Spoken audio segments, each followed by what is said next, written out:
Hi everyone, my name is Deepak Deshmukh, एक artist, एक engineer, एक कलाकार। और आज मैं आप लोगों को बताने वाला हूँ कि आपको पेंटिंग एग्जीबिशन के अंदर क्या-क्या एक्टिविटीज़ करनी चाहिए जब आप पेंटिंग को एग्ज़िबिट करते हो। काफ़ी दफ़ा ऐसा होता है कि हम पेंटिंग्स लगा तो लेते हैं लेकिन हमको रिस्पॉन्स नहीं मिलता है। पेंटिंग्स तो हम लगा लेते हैं लेकिन पेंटिंग सेल नहीं होते हैं, ये कई दफ़ा आपने सुना होगा।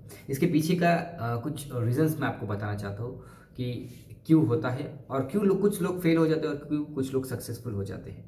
तो इसके बारे में थोड़ा-सा एक ब्रीफ के अंदर मैं आप लोगों को बताना चाहता हूँ। देखो, जो एमेच्योर आर्टिस्ट होते हैं, मतलब पेंटिंग सेल करने के वक़्त भी 2 तरीके के आर्टिस्ट बन जाते हैं। एक होते हैं एमेच्योर आर्टिस्ट, एक होते हैं प्रोफेशनल आर्टिस्ट। नो डाउट काम दोनों का अच्छा हो जाता है। काम दोनों का एब्सोल्यूटली बहुत अच्छा है।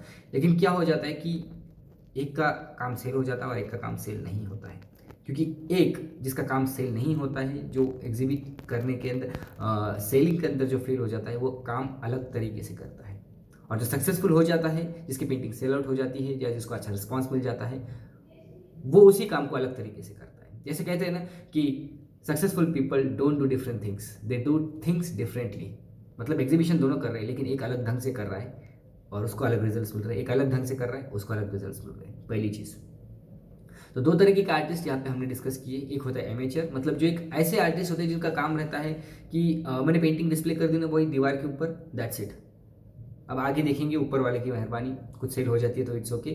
तो मतलब उनकी सोच यही तक रहती है कि मेरा ड्रीम यही है कि मेरी पेंटिंग यहाँ पे लग जाए।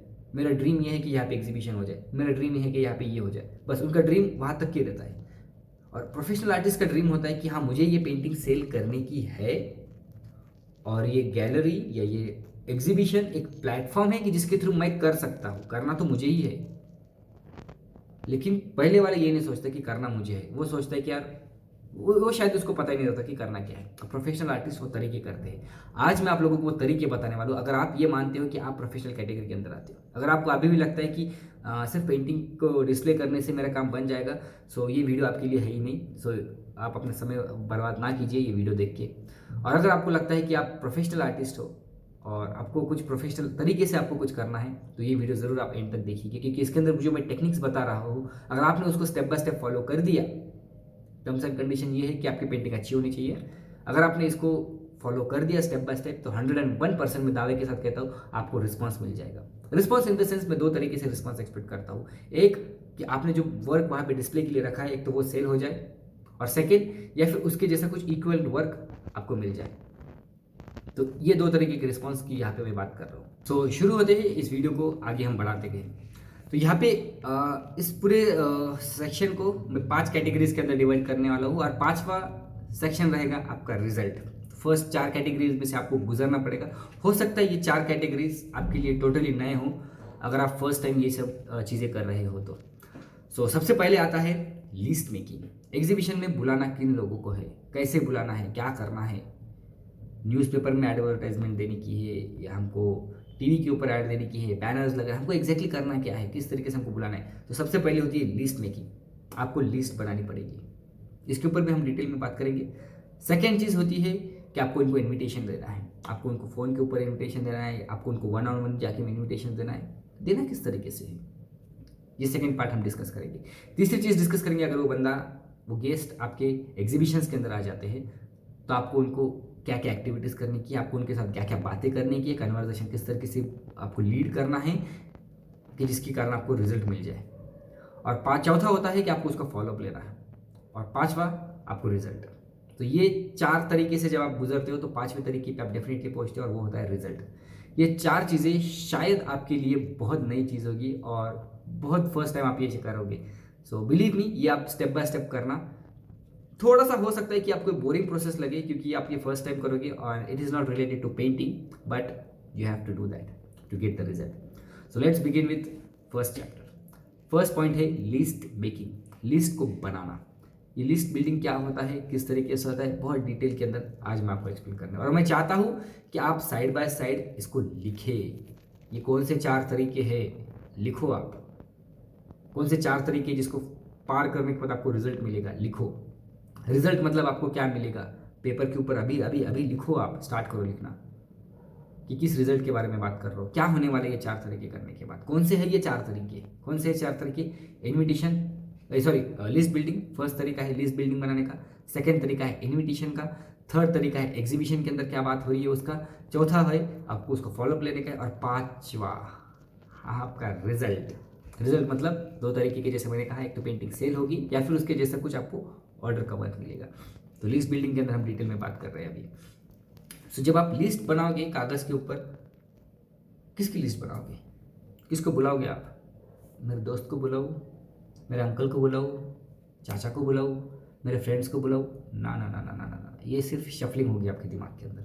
अभी एक प्रॉपर सीक्वेंस बता रहा हूँ मैं आपको, आप वो सीक्वेंस फॉलो कीजिएगा। उस सीक्वेंस के बाद आपको बहुत क्लियरिटी आ जाएगी और बहुत काम आसान हो जाएगा आपका।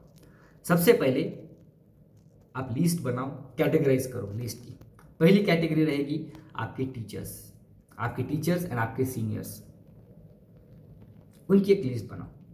सोचो बचपन से लेके आज तक आपके कौन कौन से टीचर्स हैं, कौन कौन आपके टीचर्स का रोल प्ले किया है। बचपन से लेके आज तक कौन कौन से ऐसे सीनियर लोग हैं जिनसे आपने सीखा है। जैसे कि फॉर एग्जांपल आप स्कूल में या कॉलेज के अंदर जाते हो, यहाँ पे भी 3 कैटेगरीज आ रही है, टीचर्स के अंदर भी 3 कैटेगरी आ रही है। अब ध्यान से सुनो, ये कागज़ के ऊपर लिखो जो जो मैं बात कर रहा हूँ। लिस्ट मेकिंग के अंदर सबसे पहले आती है टीचर्स एंड सीनियर्स की एक कैटेगरी। उस कैटेगरी के अंदर भी 3 पार्ट्स आते हैं। पहले होते हैं टीचर्स जो आपको स्कूल्स में या कॉलेजेस में मिले हो, स्कूल्स एंड कॉलेजेस के अंदर टीचर्स है ना, आप उनकी लिस्ट डाउन करना। भले वो आपको याद है, कुछ जो जो याद है आपको उनकी लिस्ट बोलो। अब ये मत सोचो कि उनके नंबर्स आपके पास है कि नहीं, उनको कांटेक्ट किस तरीके से करना वो मत सोचो, वो आप पहले लिख लो कि स्कूल के अंदर कौन कौन से टीचर्स थे आपके, पूरी लिस्ट आउट करो। क्लास टीचर कौन थे, सब्जेक्ट टीचर्स कौन थे, कॉलेज के अंदर HODs कौन थे आपके, सब लिख लो, ठीक है। उसके बाद आपने प्राइवेट क्लासेस लगाए होंगे कहीं, स्कूल में किसी टीचर का समझ में नहीं आता तो हम लगाते, मैथ्स की क्लास अलग लगाते हैं, साइंस की क्लास अलग लगाते हैं, व्हाटएवर अलग अलग क्लासेस हम लगाते हैं। तो वो प्राइवेट क्लासेस जहाँ पे आपने लगाए हैं वो लिख लो। लिखिए कि यहाँ पे हमने प्राइवेट क्लासेस लगाए थे बचपन से लेके आज तक। फर्स्ट स्टैंडर्ड में क्या था, कोशिश करो याद करने की, सेकेंड, फोर्थ, फिफ्थ, सिक्स, बड़े हो गया आप, मैथ्स के क्लासेस, कॉलेज के क्लासेस, प्राइवेट क्लासेस कहाँ पे लगाए थे आपने? कंप्यूटर का क्लास कहीं लगाया था क्या? ड्राइंग का आपने कहीं क्लास लगाया था क्या? व्हाटएवर, प्राइवेट क्लासेस लिख लो। तीसरी चीज़ आती है, तीसरी कैटेगरी आती है हॉबी आर्टिस्ट की। हॉबी आर्टिस्ट या फिर अदर एक्टिविटीज़ आप कह सकते हो, जिसके अंदर हो सकता है कि आपने ड्राइंग की क्लासेस लगाए हो कहीं पे, हो सकता है आपने स्विमिंग की क्लासेस लगाए हो सकता है आपने चेस के क्लासेस लगाए हो सकता है आपने आइसक्रीम बनाने की क्लासेस लगाया हो, अपने केक के क्लासेस लगाए हो, व्हाटएवर जहाँ पे भी आपने क्लासेस लगाए हैं उन सब की लिस्ट बना लो। ज़रूरी नहीं है पेंटिंग से रिलेटेड ही हो ये काम, ज़रूरी नहीं है वो उनको पेंटिंग पसंद आती है नहीं आती, डजंट मैटर, आप लिस्ट लिख लो। यहाँ पे आपके 15 से 20 कम से कम निकलने चाहिए स्टूडेंट्स, टीचर्स एंड सीनियर्स हर एक कैटेगरी के अंदर। ये होगी फर्स्ट कैटेगरी। सेकेंड कैटेगरी है रिलेटिव्स, आपके रिलेटिव्स के अंदर क्या क्या है? मेरा भाई, मेरा चाचा, मेरा काका, मेरा अंकल ना, इसको भी मैं सीक्वेंस से आपको बताऊंगा, आपको हेल्प हो जाएगी। लेकिन मेक श्योर कि आपने पहली कैटेगरी पार की है इसके अंदर, टीचर्स एंड सीनियर्स की। अब बात करते हैं रिलेटिव्स के अंदर। रिलेटिव स्टार्ट करो आपके मॉम एंड डैड से। आपकी मॉम को इमेजिन करो, आपके मॉम को आपके सामने रखो चेहरा और सोचो कि आपके मॉम के कितने सिस्टर्स हैं? 1 2 3 4 5, रियल हो या कजिन हो, डजेंट मैटर। आपके मॉम के सिस्टर्स कितने हैं लिखो, 1 2, उनके नाम लिखो यहाँ पे, ये है ये है ये है ये है ये है। और सोचो उनके बच्चे, क्या उनको है कोई बच्चे? तो वो अगर बच्चे रहे तो वो आपके ब्रदर सिस्टर्स बन गए, उनके भी नाम लिखो, ठीक है। मॉम के सिस्टर्स। अब मॉम के ब्रदर्स, कितने ब्रदर्स हैं मॉम के आपके? रियल ब्रदर्स है या कजिन्स ब्रदर्स है उनके नाम लिखो, 1 2 3 4 व्हाटएवर जितने भी रहेंगे। उनके बच्चे अभी आपके ब्रदर सिस्टर्स बन गए, तो आपके मॉम के सिस्टर्स के भी नाम लिखने की, आपके मॉम के ब्रदर्स के भी नाम लिखने की और उनके बच्चों के भी नाम लिखने की, जो कि आपके ब्रदर्स एंड सिस्टर्स रहेंगे। लिख लिया ये category. Repeat the same with your dad. आपके डैड, उनके सिस्टर्स, अगेन लिस्ट आउट करो 1 2 3 4 5 नंबर पे कौन कौन आते हैं। उनके बच्चे आपके ब्रदर्स एंड सिस्टर्स बन जाएंगे।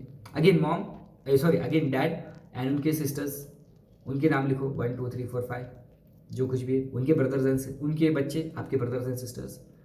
तो इस तरीके की 4 कैटेगरीज के ऊपर आपको काम करना है। मॉम के ब्रदर सिस्टर्स, उनके बच्चे, आपके डैड के ब्रदर सिस्टर्स, उनके बच्चे। कजिन हो, रियल हो, डजेंट मैटर, आप लिख लो। अभी आपके पास बहुत बड़ी रेंज मिल चुकी है आपकी फैमिली से ही। अब दूसरी चीज, आपके मॉम के फ्रेंड्स कौन कौन है, कौन कौन है जहाँ पे आपके मॉम घूमने के लिए जाते हैं, पिकनिक के लिए जाते हैं। आपके मॉम के सर्कल के अंदर कौन कौन है उसके नाम लिखो। हो सकता है आपकी मॉम किसी मीटिंग्स के अंदर जाते होंगे, हो सकता है आपकी मॉम के कुछ अलग क्लासेस होते, व्हाट एवर जिनसे आपके मॉम कम्युनिकेट करती है उनकी लिस्ट लिखो। Same goes with your dad, आपके डैड किन किन लोगों के साथ कम्युनिकेट करते हैं, उनके फ्रेंड्स कौन हैं, वो किन से बात करते हैं, उनकी लिस्ट लिखो। लिख लिया, ये हो गया आपके रिलेटिव्स की लिस्ट। नेक्स्ट आते हैं आपके फ्रेंड्स। अब फ्रेंड्स की अलग कैटेगरी बनती है। अब फ्रेंड्स के अंदर भी आप सोचो कि इसको बुलाओ, इसको बुलाओ, इसको बुलाओ, इसको बुलाओ, ना ना ना ना ना, आपको सबको बुलाना है, आपको सबको बुलाना है। अब फ्रेंड्स के अंदर भी मैं आपको बताऊंगा कि किस कैटेगरीज के अंदर, जैसे आपके टीचर्स थे, सेम कैटेगरी आपको यहाँ पे अप्लाई करने की। आपके स्कूल के कोई फ्रेंड्स थे, आपके कॉलेज के कोई फ्रेंड्स थे, सोचो ऐसे कौन से फ्रेंड्स थे जो इसके साथ आपने टिफिन खाया था स्कूल के अंदर। सोचो ऐसे कौन से फ्रेंड्स थे जो आपके आजू बाजू में बैठते थे। सोचो ऐसे कौन से फ्रेंड्स थे कॉलेज स्कूल्स के अंदर जिनके साथ आपने मस्ती की थी। सोचो ऐसे कौन से फ्रेंड्स थे जिनके साथ आपके झगड़े हुए थे। सबकी लिस्ट आउट करो, स्कूल्स एंड कॉलेजेस के। नेक्स्ट कैटेगरी आती है आपके अदर प्राइवेट क्लासेस की। आपने कंप्यूटर क्लास लगाया कहीं पे, तो वहाँ पे आपके कुछ फ्रेंड्स बने होंगे, उनके नाम लिख लो। आपने ड्राइंग क्लास लगाया होगा कहीं, उनके नाम लिख लो। आपने स्विमिंग का क्लास लगाया होगा कहीं, वहाँ पे कुछ फ्रेंड्स बने होंगे, उनके नाम लिख लो। आप मेडिटेशन करते होंगे कहीं पे, वहाँ पे कुछ आपके सर्कल बन गया होगा, उनके नाम लिखो। ठीक है, ये चीज़ें हो गई। उसके बाद में अदर एक्टिविटीज़ के अंदर भी सेम कैटेगरी, आपको उनके नाम लिखने फ्रेंड्स के। ऐसा कोई भी फ्रेंड आपको छूटना नहीं चाहिए जिससे आप मिले ना हो। सबकी लिस्ट आपको लिखने की है विद द कॉन्टैक्ट नंबर्स। अगर हो नहीं होता वो भी कैसे ढूंढना है, I will tell you. Friends की कैटेगरी होगी। नेक्स्ट, अगर आप जॉब करते हो या अगर आप फ्रीलांसिंग करते हो तो वहाँ के एम्प्लॉयज़ की कैटेगरी आप लिख सकते हो कि वहाँ पे कलीग्स कौन कौन है, वहाँ का स्टाफ कौन है, आपके एचओडीज कौन है, आपके कलीग्स कौन है, आपके नीचे कौन है, आपके ऊपर कौन है।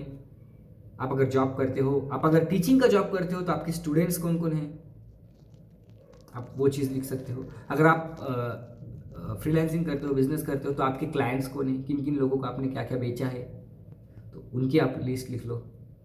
ठीक है। उसके बाद में आते हैं नेबर्स, आपके पड़ोसी। सॉरी, पड़ोसियों के अंदर भी दो तरीके के पड़ोसी आते हैं। एक आपके घर के पड़ोसी जो घर को लग के है। आप अगर फ्लैट सिस्टम में रहते हो तो आपके आसपास के first floor, second floor, third floor, पूरे बिल्डिंग के अंदर आपके पड़ोसी रहते होंगे। बिल्डिंग के बाजू के कितने लोग हैं जो आपको पहचानते हैं। अगर आप रो बंगलोज के अंदर रहते हो तो आपके आजू बाजू के घर के अंदर कौन कौन से ऐसे लोग हैं जिनके साथ आपने होली खेली है, कौन कौन से ऐसे लोग हैं जो आज जिसके साथ आप दिवाली सेलिब्रेट करते हो आपके आसपास, वो होते हैं आपके नेबर्स। सोचो क्या एक ही घर है, आज सालों साल से आप रह रहे हो, कि इससे पहले आपने घर कहीं स्विच किया है, कभी बचपन में इस घर के अंदर थे, बाद में इस घर के अंदर थे, बाद में इस घर के अंदर है, तो सबके अलग अलग अलग आपके नेबर्स बने होंगे, उनकी लिस्ट लिखो। उसके बाद में हो सकता है कि आप अगर बिजनेस करते हो, आपका कोई शॉप हो, तो आपके शॉप के आसपास भी तो कोई तो शॉप्स होंगे जिनसे आपकी बातचीत होती होगी, कन्वर्सेशन होता होगा, उनकी लिस्ट लिख लो। तो ये हो गई आपकी लिस्ट बिल्डिंग। जब आप ये पूरा लिस्ट ईमानदारी के साथ करोगे तो कम से कम 100 से 200 लोग मिलेंगे आपको। कितने? 100 से 200 लोग आपको यहीं पे मिल जाएंगे कागज के ऊपर, अगर आपने ये असाइनमेंट जो मैंने बताई है वो ईमानदारी से किया तो ये होता है लिस्ट बिल्डिंग का काम। सेकेंड होता है इन्विटेशन। ये बहुत जबरदस्त काम होता है। आपका सेल आपके इन्विटेशन के ऊपर भी डिपेंड करता है, आप किस तरीके से उनको इन्वाइट कर रहे हो। आप ऑफलाइन में इन्वाइट कर रहे हो, आप ऑनलाइन में इन्वाइट कर रहे हो, दोनों के तरीके भी अलग अलग होते हैं। जैसे फॉर एग्जांपल आपका एक फ्रेंड है, आपको उसको इन्वाइट करने का है, ठीक है, या फिर आपका कोई भी जो 100 लोग लिखे आपने, उनमें से किसी को इन्वाइट करना है। आप इन्वाइट किस तरीके से करोगे? हेलो, अरे हेलो, अरे मेरे पेंटिंग एग्जीबिशन है बॉस, तो आ जाना 25, 26, 27 को, ओके बाय। हेलो, क्या कर रहा है तू? अच्छा, मेरा एग्जीबिशन है। अरे एग्जीबिशन रखा है हमने, मेरे पेंटिंग्स दिखाया मैंने तेरे को व्हाट्सएप पे भेजे नहीं क्या पेंटिंग्स, वो पेंटिंग्स भेजे मैंने। हाँ तो यार तेरे को आने का है, यार तुझे आना है। ये तरीका नहीं होता है इन्विटेशन का। अगर आप इस तरीके से इन्वाइट करोगे तो बिलीव मी चांसेस बहुत कम होते हैं आपके पेंटिंग सेल करने के। आपको तरीके भी इन्विटेशन के प्रॉपर होने चाहिए। एक मैं आपको बताता हूँ इन्विटेशन किस तरीके से करना है। हेलो, हाँ सुरेश, हाँ कैसा है, काफ़ी दिनों बाद बात हुई है। अच्छा अच्छा, बाकी सब घर पे मज़े में? ओके, काम कैसा चल रहा है? बाकी सब मज़े में? ओके। अच्छा, एक गुड न्यूज़ देने की थी तुझे। हाँ, अभी गुड न्यूज़ देने की थी। ये न्यूज़ सुन के तो बहुत खुश हो जाएगा, मैं बता रहा हूँ तुझे सीरियसली। बता दूँ? अच्छा सुन, मैंने क्या किया है, एक एग्जीबिशन रखा है हमने हमारे, अब डिस्प्ले बता देना लोकेशन क्या क्या है, डेट्स बता देना आपको क्या क्या है। तो यहाँ यहाँ पे रखा है हमने, इस दिन के ऊपर रखा है। और वैसे एग्जीबिशन तो 3 दिन का है, 26, 27, 28 तारीख का।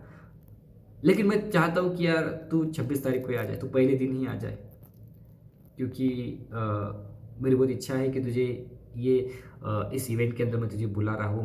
मैं चाहता हूँ कि यार तू इसका इसका विटनेस बने और मुझे दुआएं दे यहाँ पे, और मेरा सक्सेसफुल हो जाए यहाँ पे शो। सो ओके, तो आएगा ना ज़रूर? ओके चलेगा। वैसे मैं तेरे पास, अगर आपको पॉसिबल होता है इस कन्वर्सेशन के साथ, कि अगर वो आपके टाउन के अंदर ही है, तो उसको बोलो कि मैं तुमसे कब मिल सकता हूँ, आज शाम में या कल दोपहर में।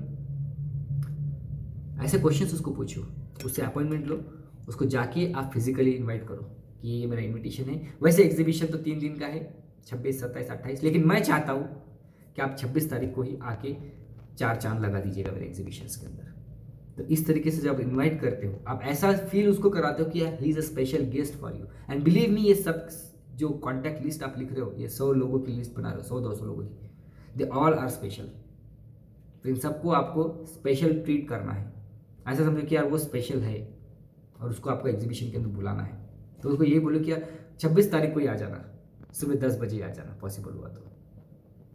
ठीक है, तो इस तरीके से आपको उसको इनवाइट करना है। ये होता है एक अच्छा सोफिस्टिकेटेड तरीका, प्रोफेशनल लोग उसे इस्तेमाल करते हैं, इनफैक्ट मैं जिसे इस्तेमाल करता हूँ। तो आपने इन सब इस तरीके से आपने लोगों को इनवाइट करना शुरू कर दिया। अगर पॉसिबल हो सके तो उनको जाके आप ऑफलाइन भी मिल सकते हो, ऑफलाइन भी मिलने के बाद उनको ज़रूर इन्वाइट करना कि आप ऑफलाइन भी आ सकते हो। दोनों तरीके से आपको इस तरीके से इन्वाइट करना है। अब एग्जीबिशन आ चुका है आपका, 26 तारीख आ चुकी है। 26 तारीख से पहले 25 तारीख को सबको रिमाइंड करना है। एक दिन पहले आपको सबको रिमाइंड करना है, हेलो, वादा किया था आपने, आपको आना है, ज़रूर आना है, मैं इंतज़ार करूँगा आपका 10 बजे। देखो मूड ख़राब मत कर, देखो आप मुझे नाराज़ मत करना, मैं आपका इंतज़ार करूँगा। ठीक है, ऐसे कुछ वर्ड्स आपको उसको इस्तेमाल करने के हैं। ऐसे जब आप बोलोगे तो उसको फील लगेगा कि ये मुझे पर्सनली इनवाइट कर रहा है और I am special for him और हर। तो इस तरीके से वो आपको पॉजिटिवली लेगा। तो ऐसे आपको किसको करना है, सारों की जितनी अपनी लिस्ट बनाई है उन सबको आपको इस तरीके से आपको काम करना है, इनवाइट करना है। ऐसा रिमाइंडर भी दे दिया आपने एग्जीबिशन से एक दिन पहले। और ये जब तक आपका एग्जीबिशन रहता है, सुबह से शाम तक, मैं कहूँगा आप एग्जीबिशन हॉल के अंदर रुको, आप गैलरी के अंदर ही रुकना, आप गैलरी छोड़ के मत जाना। क्यों, इसके आगे का मैं बता दूँ। जो लोगों के आपने नाम लिखे हैं ना, वो डायरी रजिस्टर के साथ आप एग्जीबिशन में रुको और चेक करो कि कौन कौन आ रहा है। ठीक है, कौन कौन नहीं आ रहा है, जिसका आपको 26 तारीख को पता था, अगर वो नहीं आ रहा है तो दोपहर को उनको कॉल करना। जनरली 2 से 4 के बीच में आप कॉल कर सकते हो। 2 से 4 के बीच में कॉल करके ये होगा कि आप आए नहीं, मैं राह देख रहा था आपकी। अच्छा, शाम में आओगे, पक्का आना। वैसे काफ़ी लोग आ रहे हैं लेकिन आप नहीं आए ना, मुझे मज़ा नहीं आ रहा है यहाँ पे, जब आप आओगे तो मुझे ज़रूर मज़ा आएगा। थैंक यू, फ़ोन रख देना। इस तरीके से आपको दोपहर में कॉल करना है। दोपहर में कॉल किया, शाम में डेफिनेटली आएंगे। अगर नहीं आए शाम में तो आप शाम में दोबारा कांटेक्ट कर सकते हैं, सर बहुत से लोग आ गए लेकिन आपको बहुत मिस किया मैंने, आपका प्रेजेंस बहुत इंपॉर्टेंट था, आपने यार मुझे नाराज़ कर दिया। फिर वो सामने से खुद होकर बोलेगा, ओ सॉरी सॉरी, मेरा ये काम था, मेरा वो काम था। ओके चलो कोई बात नहीं, 27 तारीख को सुबह आ सकते हो आप। ओके चलो बाय। अगले दिन सुबह की अपॉइंटमेंट आपने, अगले दिन सुबह को आपने उसको इन्वाइट कर लिया।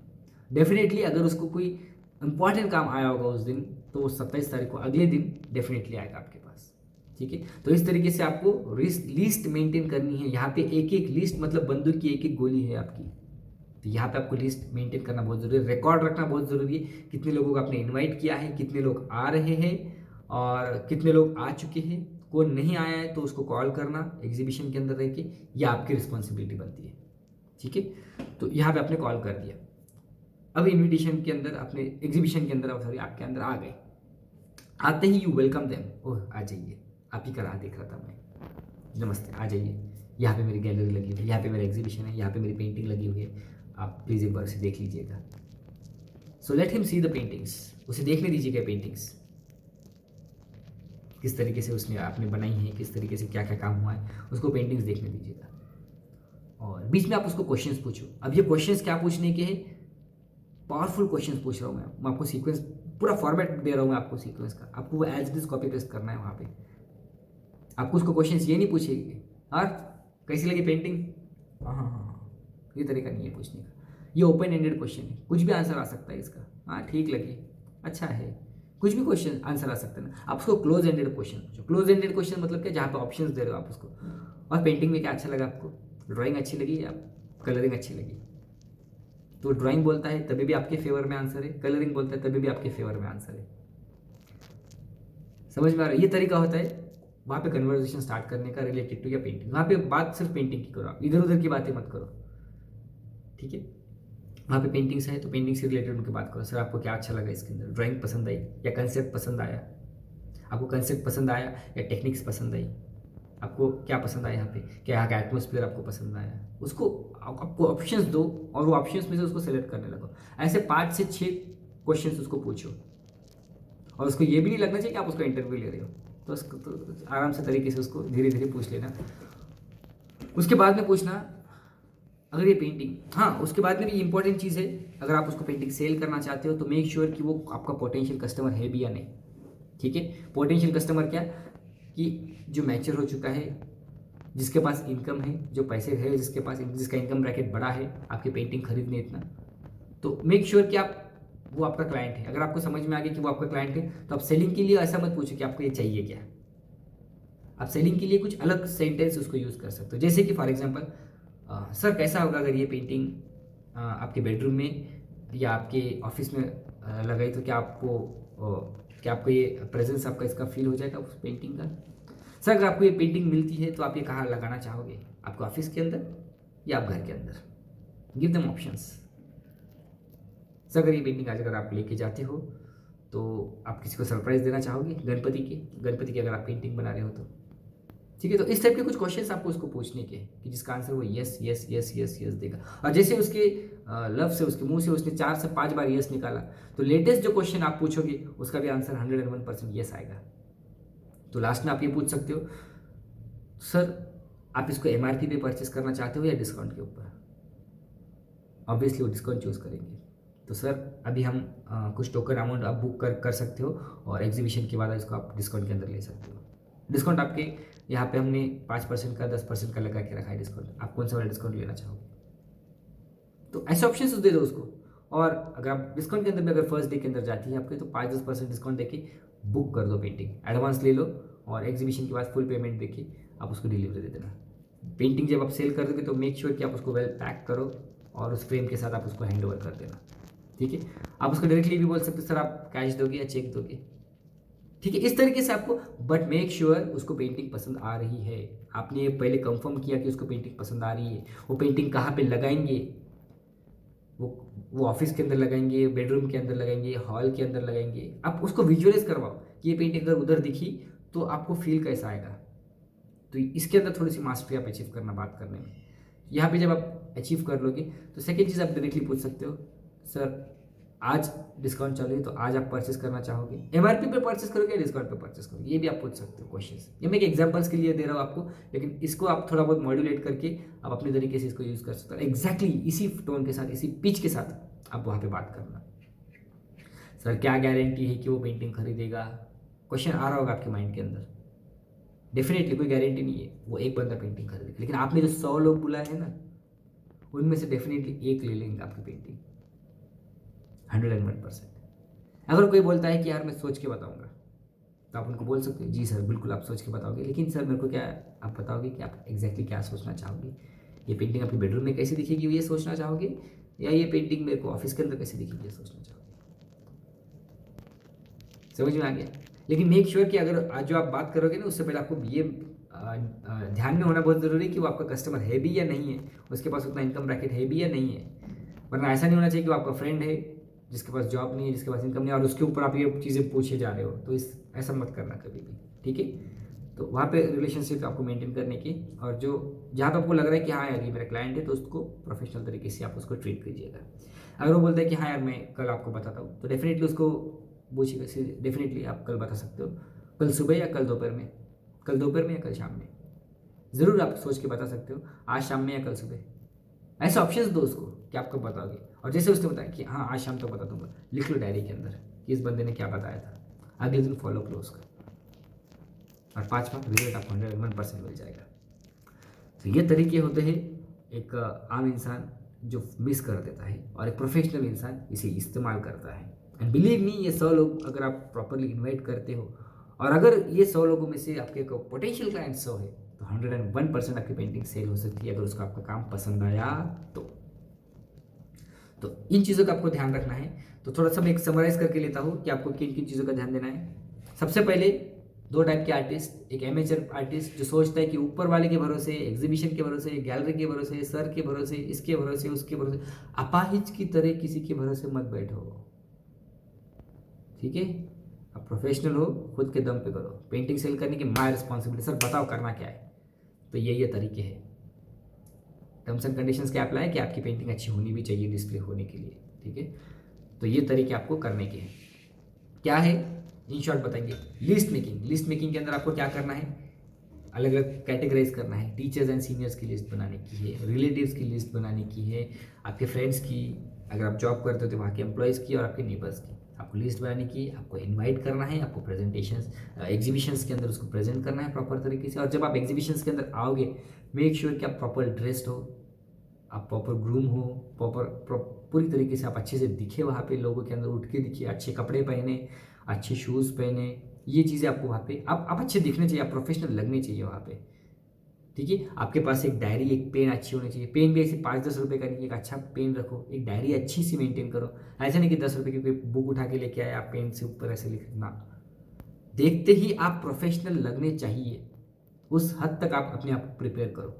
गैलरी में रुको, उनको इनवाइट करो, आते आ रहे तो, जा रहे तो अच्छा लगा, आप आए, हमने अपने हमारा दिन अच्छा किया, आपने प्रेजेंस दिया, आपने अपना कीमती समय दिया, आई रिस्पेक्ट इट। इस तरीके से कुछ ग्रीटिंग्स करके उसको अलविदा कहना, जा रहे तो, ठीक है। तो ये होता है तरीका, ये होता है एग्जीबिशंस। एंड बिलीव मी, इस पर आपको 101% रिजल्ट आता है, मतलब आता ही है। And I wish you all the best कि ये प्रोसेस आप करोगे तो डेफिनेटली आपको मेरी तरफ से दुआ है कि आपकी पेंटिंग ज़रूर सेल हो जाएगी, या फिर ऑर्डर वर्क ज़रूर मिल जाएगा। तो इसी के साथ मैं सेशन टर्मिनेट करता हूँ। अगर इसमें कोई डाउट्स आपको रहते हैं तो मुझे आपको ज़रूर मैसेज कीजिएगा, आपको और इसके ऊपर हम डिटेल में बात करते हैं, ठीक है। तो फिलहाल हम अलविदा करते हैं इसी के सेशंस के ऊपर टॉपिक को लेके। और मेक श्योर लिस्ट बिल्डिंग बहुत बहुत सीरियस टॉपिक है। जितना आप सीरियसली लिस्ट को लेंगे, उतना ही सीरियस आपका सेल रहने वाला है। अगर आपने लिस्ट को कैजुअली ले लिया, इन्विटेशन को कैजुअली ले लिया, तो आपका सेल कैजुअली धीरे धीरे धीरे धीरे चांसेस उसके कम हो जाएंगे, ठीक है। सो मैं चाहता हूँ कि आप इसको सीरियसली लें और सीरियसली काम करें। And I wish you all the best.